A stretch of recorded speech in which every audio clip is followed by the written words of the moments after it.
এবাৰ ধনলোভী আৰক্ষী বিষয়াৰ বিৰুদ্ধে গুৰুতৰ অভিযোগ হত্যাৰ অভিযুক্তৰ পৰা ধন লোৱাৰ অভিযোগ উত্থাপন হৈছে টুপাবাৰী আৰক্ষী চকীৰ ভাৰপ্ৰাপ্ত আৰক্ষী বিষয়া ভগৱান ডেকাৰ বিৰুদ্ধে এই অভিযোগ উত্থাপন হৈছে দালালৰ জৰিয়তে লৈছিল উক্ত ধনৰাশি 9 জুলাইত ভখুৰাদিয়া গাঁৱত সংঘটিত হৈছিল এক হত্যাকাণ্ড তাসমিনা বেগম নামৰ এগৰাকী মহিলাক মৰিয়াই হত্যা কৰা হৈছিল হত্যাৰ অভিযোগত স্বামী জিন্নত আলী সহ 5 জনৰ বিৰুদ্ধে দাখিল কৰা হৈছিল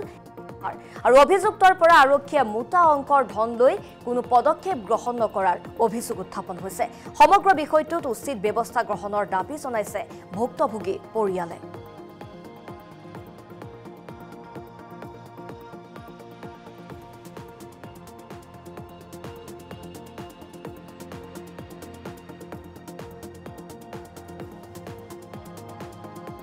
যোৱা 9 জুলাই ৰাত নিশা আমাৰ খুৰাৰ ছোৱালী মানে হত্যা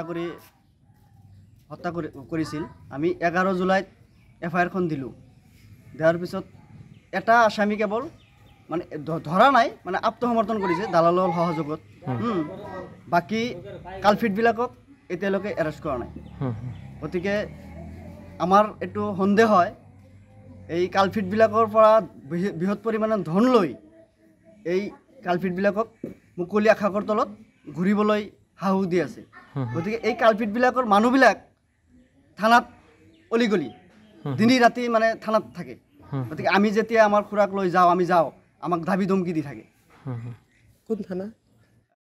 এবাৰ ধনলোভী আৰক্ষী বিষয়াৰ বিৰুদ্ধে গুৰুতৰ অভিযোগ হত্যাৰ অভিযুক্তৰ পৰা ধন লোৱাৰ অভিযোগ উত্থাপন হৈছে টুপাবাৰী আৰক্ষী চকীৰ ভাৰপ্ৰাপ্ত আৰক্ষী বিষয়া ভগৱান ডেকাৰ বিৰুদ্ধে এই অভিযোগ উত্থাপন হৈছে দালালৰ জৰিয়তে লৈছিল উক্ত ধনৰাশি 9 জুলাইত ভখুৰাদিয়া গাঁৱত সংঘটিত হৈছিল এক হত্যাকাণ্ড তাসমিনা বেগম নামৰ এগৰাকী মহিলাক মৰিয়াই হত্যা কৰা হৈছিল হত্যাৰ অভিযোগত স্বামী জিন্নত আলী সহ 5 জনৰ বিৰুদ্ধে দাখিল কৰা হৈছিল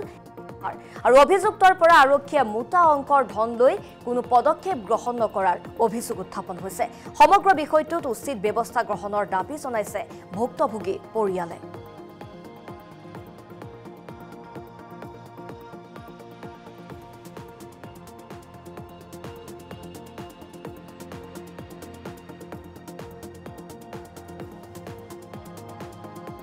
যোৱা 9 জুলাই ৰাত নিশা আমাৰ খুৰাৰ ছোৱালী মানে হত্যা কৰিছিল আমি 11 জুলাইত এফআইআৰ খন দিলোঁ দিয়াৰ পিছত এটা আসামী কেৱল মানে ধৰা নাই মানে আত্মসমৰ্পণ কৰিছে দালালৰ সহযোগত বাকি কালফিটবিলাকক এতিয়ালৈকে এৰেষ্ট কৰা নাই গতিকে আমাৰ এটো সন্দেহ হয় এই কালফিটবিলাকৰ পৰা বৃহৎ পৰিমাণৰ ধন লৈ এই কালফিটবিলাকক মুকলি আকাশৰ তলত ঘূৰিবলৈ হাহু দি আছে গতিকে এই কালফিটবিলাকৰ মানুহবিলাক থানাত অলিগলি দিনে ৰাতি মানে থানাত থাকে গতিকে আমি যেতিয়া আমাৰ খুৰাক লৈ যাওঁ আমাক দাবী ধমকি দি থাকে কোন থানা